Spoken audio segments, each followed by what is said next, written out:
La vida nos empuja a creer que la felicidad está en acumular, en conquistar, en tener siempre más.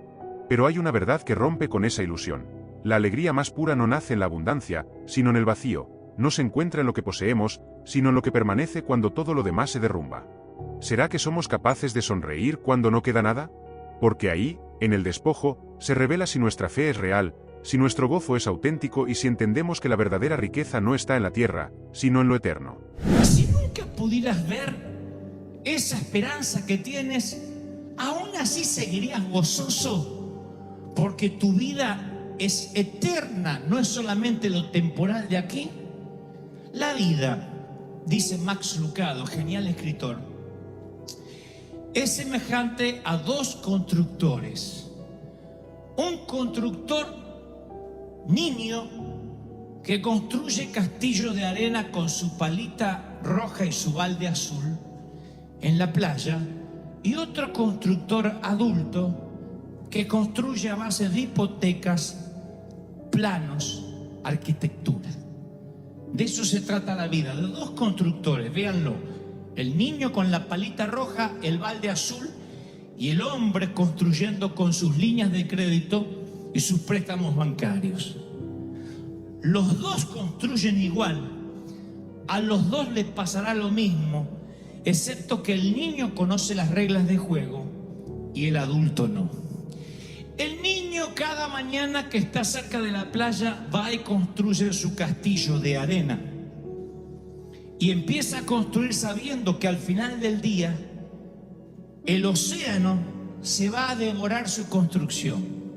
Aún así construye cerca del mar y construye su gran castillo con su palita y trae arena húmeda y construye una gran creación. Su padre le dice: niño, el océano se llevará todo, promediando la media tarde. Aún así el niño sigue construyendo y cada hora que va pasando el océano rompe su ola más cerca que la anterior. El gran quebrantador hace y le va alertando al niño que se llevará su construcción a lo profundo del océano. Así que el niño, cuando termina de construir, lo que hace es alejarse y esperar que el océano haga y destruya las primeras torres. El niño suele celebrar.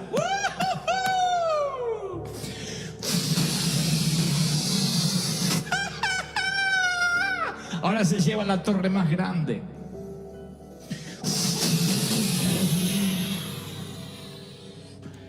Finalmente el gran océano se lleva todo lo que al niño le tardó 5 o 6 horas, toda una mañana. ¿Qué hace el niño? Toma el baldecito azul, la palita roja, la mano de su papá, celebra y regresa a casa. ¿Qué hace el adulto? Construye casas, hipotecas, compra autos. Tengo que tener una casita propia. Y el océano, año tras año, que lo cumpla feliz, que lo cumpla, duele acá, la cintura molesta, la vista no es lo mismo, empiezas a alejarte así, ¿Por qué alegrarnos cuando no tenemos nada? Porque la alegría verdadera no depende de la abundancia. Alegrarse en la carencia es una declaración de fe que grita: mi vida no está en lo que poseo, sino en quien me sostiene. Porque celebrar sin nada es un acto de resistencia espiritual, un canto que desafía la lógica y proclama que nuestra esperanza no está en lo material, sino en el Dios que nunca falla. Y te vas a alegrar mucho de no tener nada, porque dice: y hubo gran alegría. 7 días viviendo únicamente conectado con el Señor, saliendo de la enramada, mirando el cielo y diciendo: todo lo que tenemos somos advenedizos, como dijo David, somos extranjeros, somos mayordomo, no tenemos nada. Yo viví esa experiencia muchas veces muchas veces en mi vida de encontrarme sin nada. Era un muchacho petulante, agrandado como todo argentino que no fue redimido con la sangre de Cristo. Era el gerente más joven de una compañía y me sentía el dueño del mundo, el tapón del océano, la última Coca-Cola del desierto. Y un día, ¡pac!, me despiden, me acusan injustamente y yo sentí que me quedé bajo una enramada, que no tenía nada, que mi futuro, que todo lo que yo tenía planificado se desmoronó. En muchas ocasiones me sentí así, donde dije, Señor, ¿y ahora qué? Y siempre pensé que cuando a uno le pasan esas cosas que te arruinan, se te arruina el crédito, que te cierran la cuenta bancaria, que te dicen que tienes que abandonar tu casa, siempre pensé que esas son las pruebas y las luchas, la cual merecen que estés triste. ¿Cómo no voy a estar triste si estoy por perder mi casa? Decimos. ¿Y cómo que celebre? ¿De dónde voy a tener fuerzas para celebrar si me dijeron que tengo cáncer? ¿Dónde voy a sacar fuerza para alegrarme si me quedé sin nada? Como decían los abuelos de antes, una mano atrás y una adelante. Nada. ¿Cómo voy a alegrarme si estoy viviendo en una habitación prestada, en un garage, en el estudio de alguien más y tengo que compartir el baño? No me digan que celebre. Sin embargo, el Señor dice, y te alegrarás por no tener nada, por vivir en posadas. No eran 7 días de tristeza, eran 7 días de júbilo y alegría. Y os regocijaréis delante de Dios por 7 días. Levítico 23:40. 7 días celebrarás de no tener nada. Celebrarás fiesta solemne a Dios en el lugar que Dios te da. Porque así te bendijo Jehová en todos los frutos y en la obra de tus manos. Y dice Deuteronomio 16:15, y estarás verdaderamente alegre. Verdaderamente alegre. ¿Cómo reaccionaste ante la crisis? No es el problema en sí lo que marca la diferencia, sino nuestra reacción ante él. La crisis revela en quién confiamos, si en lo material que se desmorona o en el Dios que permanece. Dios observa no tanto lo que perdemos, sino lo que hacemos con las manos vacías. Y allí se define si nuestra fe es auténtica o solo dependía de los castillos que construimos. Que el problema no fue lo que te pasó en el banco, o con el empleo, o con las deudas. El problema es cómo reaccionaste cuando eso te pasó. Y el Señor me dice que te diga que no le gustó cómo reaccionaste. Porque tomaste los puñados de arena. ¿Por qué? Y Dios dice, ¿qué obligación yo tengo de prosperarte y bendecirte? ¿Qué? ¿Dejas de adorarme? ¿Tu gozo depende de eso? ¿Del castillito de arena? ¿Pensaste que te ibas a llevar algo? A esta edad, dicen algunos, no puedo volver a empezar. ¿Y por qué no? ¿Sabes la edad que tenía Abraham cuando Dios le dijo, deja todo y sígueme por fe donde yo te voy a decir? ¿Cómo le explica eso a la esposa de uno? No sé cuántos están casados, pero ¿cómo uno le explica eso a la mujer? Dios me habló anoche y nos tenemos que ir. ¿A dónde, viejo? Abraham dice, no sé. Dios me dijo que dejemos todo y que nos vayamos, que Él nos va a bendecir. Miren qué grado de fe. Con razón Abraham es un héroe de la fe.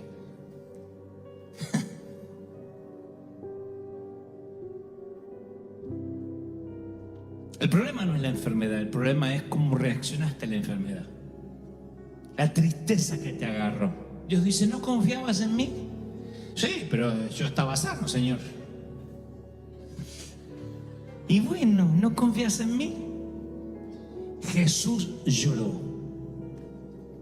Uno de los versículos casi más cortos de toda la Escritura. Jesús lloró. ¿Cuándo?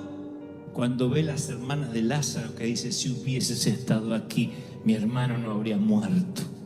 Siempre me pregunté si Jesús lloraba por su amigo ¿Por qué lloraría por alguien que sabe que va a resucitar en los próximos minutos? Yo me alegraría, diría, ¡ja, ja! Tranquilo, va a resucitar. Llora porque no puede creer que estas muchachas que convivieron con él, que él les contó de los milagros, ahora están dudando. Ahora están diciendo, si hubiese estado aquí, porque maldiciendo con los puñados de arena. Jesús lloró. Jesús llora cuando ve tu incredulidad. Dice, sigue confiando en mí. A pesar del diagnóstico, a pesar de la crisis, a pesar de lo que dicen los médicos, confía en mí y agradece, regocíjate con la carta de desalojo. No esperes la carta de reivindicación. Oh, perdón, nos confundimos con usted para salir a celebrar, porque eso es adoración en la orilla incorrecta. ¿Qué es la felicidad de no tener nada? La felicidad de no tener nada parece una contradicción, pero es la revelación más poderosa. Descubrir que tu alegría no depende de lo que posees, sino de lo que habita en tu interior.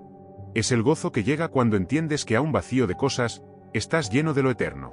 Recuerden que Nehemías es un hombre de Dios que está reconstruyendo los muros de Jerusalén, los muros de su ciudad que estaban en escombros. Él tiene un llamado especial de reconstrucción.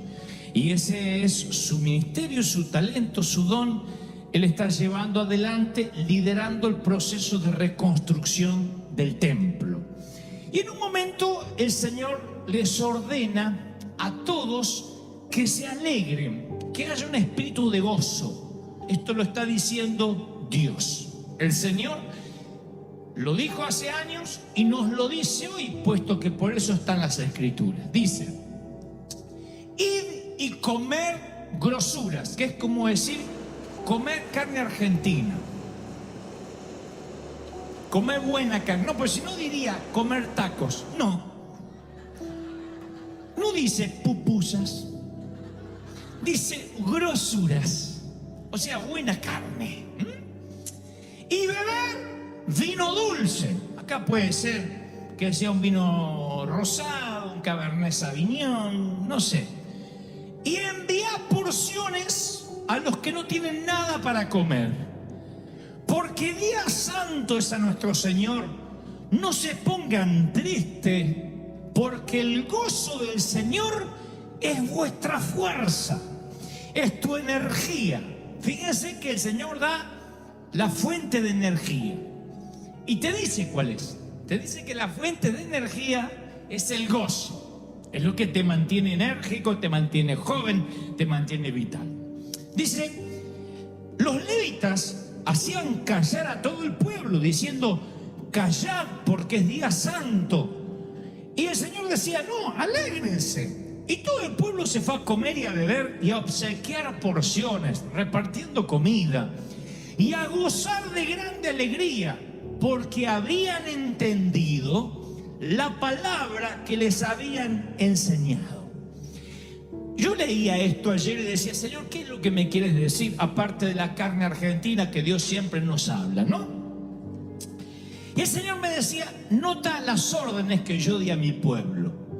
Una de ellas es comed, beber, alegraos, darle al que no tiene de comer. Los levitas decían, no, quédense callados, porque no hagan mucho alboroto, no hagan bulla, porque Dios es un Dios santo. Y Dios dice, no, yo creo que hagan algarabía, que beban, que coman, que disfruten, que celebren, que le den porciones a los que no tienen con grande alegría, porque eso hace un pueblo que entiende la palabra que les fue enseñada. ¿Por qué Dios permite tiempos de no tener nada? Porque en la carencia se despierta la memoria del alma. Dios permite esos momentos no para destruirnos, sino para recordarnos que nuestra vida no depende del confort, sino de Él. Los tiempos de vacío son talleres de fe, estaciones donde aprendemos a agradecer lo poco, y a descubrir que, aun cuando falta todo, Dios sigue siendo suficiente. Yo creo que si Dios te da dinero para pagar la renta, es tuyo. Un título de propiedad no te hace más o menos rico. Todos queremos tener casa propia, sí. Pero mientras tanto, en alguna eventualidad de la vida, o gran parte de la vida, te toca rentar, vivir de prestado, mientras tengas techo y comida y Dios te abastezca, alégrate por el maná diario. ¿Sí? Yo soy un hombre que siempre te va a alentar a tener lo tuyo, a prosperar, a que te vaya bien. No me gusta la vagancia de decir, bueno, no importa si no tienes nada. No, tenemos que progresar, tenemos que ir de victoria en victoria. Pero cuando esas victorias atentan a la memoria y te hacen olvidar quién eras cuando no tenías a Dios, es una de las cosas más peligrosas que nos puede pasar. Y por eso, en términos espirituales, Dios a veces nos quita de esa comodidad y nos lleva a vivir a tabernáculos en la azotea, en enramadas. Y son tiempos de mesetas que nos hacen reflexionar. Tiempos, nadie reflexiona mejor que entre las paredes de un hospital. Nadie reflexiona mejor que recorriendo la grama de un cementerio.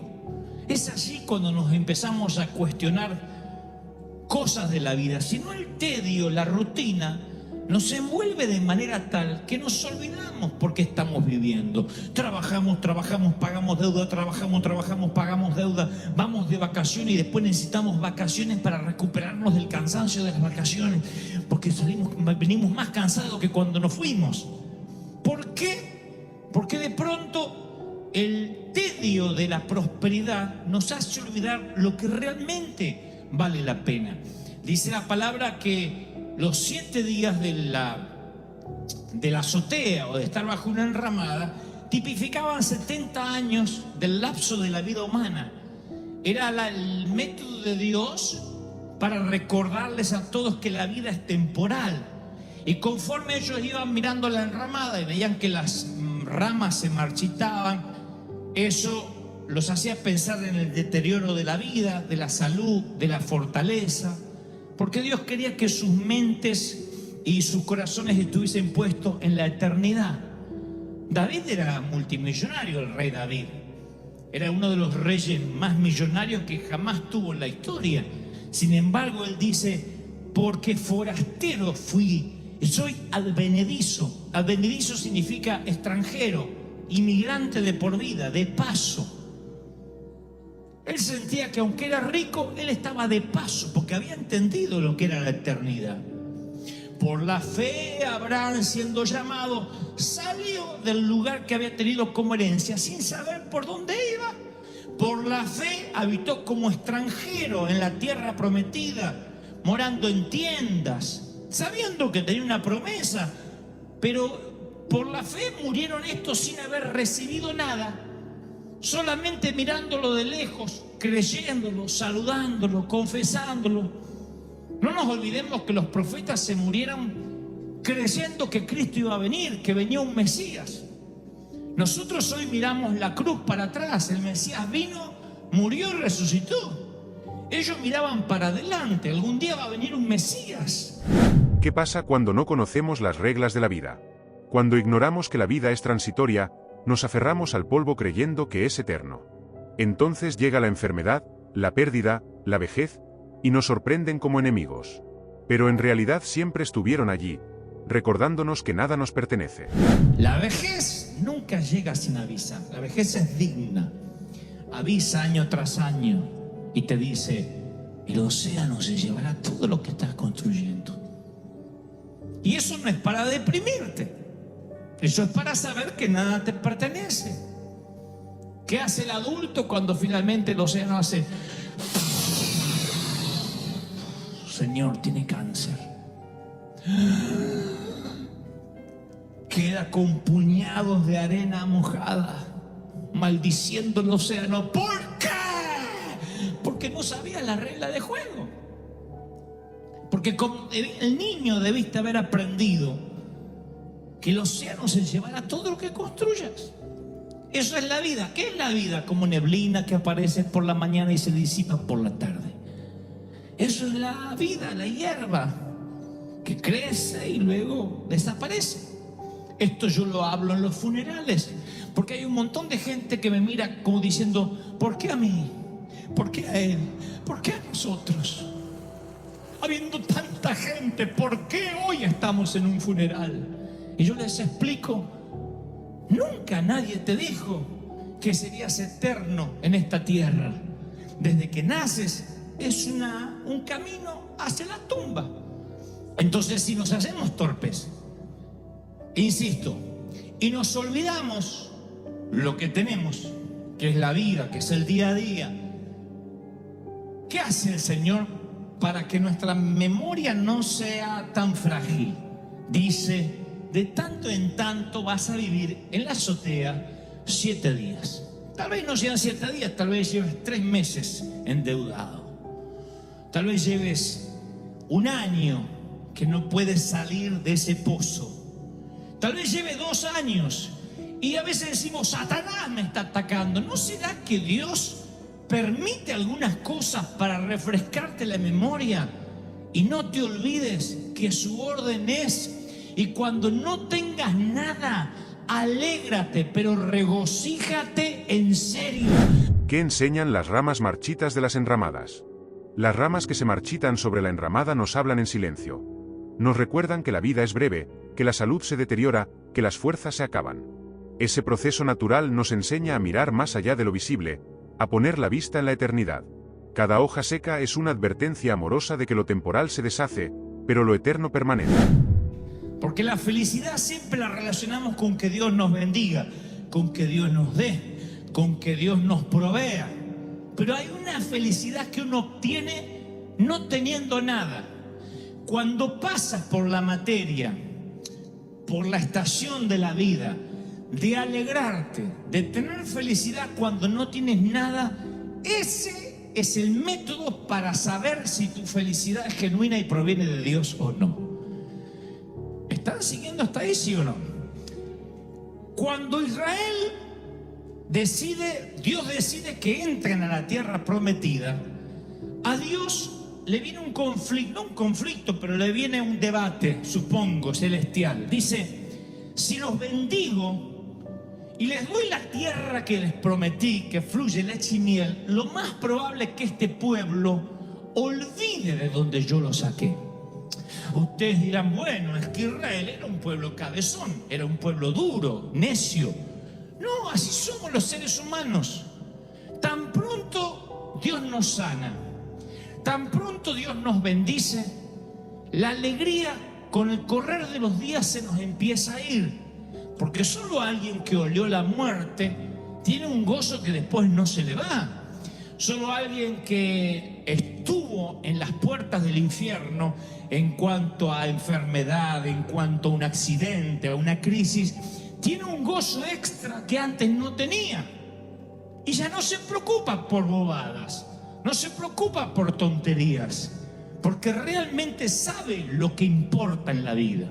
¿Soy claro o no? Entonces, Dios dice, si yo le doy a Israel lo que les prometo todo el tiempo, lo más probable es que se olviden de dónde yo lo saqué, que pierdan ese gozo y que tengan nada más que un gozo carnal. Si hay leche, si hay miel, si hay vino, si hay carne argentina, celebramos. El día que no hay, no celebramos. Y entonces Dios tiene un método. Dice, esto es lo que van a hacer. Oigan, dice en Nehemías, por eso decía que Nehemías es un modelo de avivamiento. Presten mucha atención porque esto es magnífico. Dice, al día siguiente se reunieron las cabezas de las familias y Esdras, el escriba, para entender la palabra, la palabra de la ley. Y hallaron escrito, al leer, al predicar, que Jehová le había dicho a Moisés hace muchos años y que ya no se estaba haciendo, una costumbre que se había quedado arcaica, que ya no se hacía. Dice que Dios había mandado a Moisés que los hijos de Israel habitaran por 7 días en tabernáculos, en tiendas. Y dice la Biblia en Nehemías 8:17, y hubo una alegría muy grande. Dios le dijo, salgan de sus hipotecas, de sus apartamentos, salgan de sus casas, vengan a vivir 7 días en la tienda, no para siempre, eran 7 días. Durante 7 días van a tener que vivir en las tiendas, como vivían sus abuelos. o sus papás en el desierto. 7 días vayan a vivir a la terraza. En otras palabras, si hoy lo hiciéramos, diríamos a nuestros hijos, a ver, para no olvidarnos de dónde venimos, de los países pobres donde la mayoría venimos, los inmigrantes, para no olvidarnos lo que sufrieron nuestros padres, hijos, desconexión total de lo electrónico por 7 días. Hoy hemos descubierto que la verdadera felicidad no depende de lo que tenemos en las manos, sino de lo que guardamos en el corazón. Hemos comprendido que la fe más genuina no florece en la abundancia, sino en la escasez, que la alabanza más valiosa no se entona después del milagro, sino en medio de la tormenta, y que la riqueza más grande no está en la tierra, sino en lo eterno.